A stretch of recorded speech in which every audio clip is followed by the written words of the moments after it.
ጌኔቲቭ ከጀርመንኛ ካዙሶች መካከል አንዱ ትንሽ ከበድ የሚለውና በጣም ሬርሊ የምንጠቀመው የካዙስ አይነት ነው። ለምሳሌ የሴትየዋ ባል ነው ብለን አንድን ሰው መናገር ብንፈልግ ዳስ እስት ዴር ማን ዴር ፍራው ብለን መናገር እንችላለን በጌኔቲቭ። ይቺ የሰውየው ሚስት ናት የሚለውን ደግሞ መናገር ብትፈልጉ በእናንተ ሴትየዋ የሰውየው ሚስት መሆኗን ለመናገር እስቲ ኮሜንት ስር ደግሞ የጌኔቲቭ እውቀታችሁን ቴስት አድርጉበት። ከዚህ ከጌኔቲቭ ጋር በተገናኘ እንግዲህ ዛሬ ሐሙስ ማታ 21 ሰዓት ላይ በጀርመን ሰዓት አቆጣጠር ማለት ነው። እንግዲህ ሌላ ቦታ ሆናችሁ የምትከታተሉ ሰዓታችሁን ኮንቨርት ማድረግ አትርሱ። ቲክቶክ ላይ ላይቭ ተገናኝተን ከጌኔቲቭ ጋር በደንብ ጠለቅ ባለ ሁኔታ ትምህርት የምንማማር ይሆናል።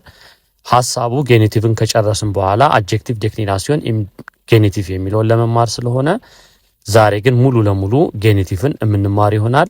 ሼር ይደረግ፣ ላልደረሳቸው ሰዎች ይድረስ። መልካም ቀን ይሁንላችሁ።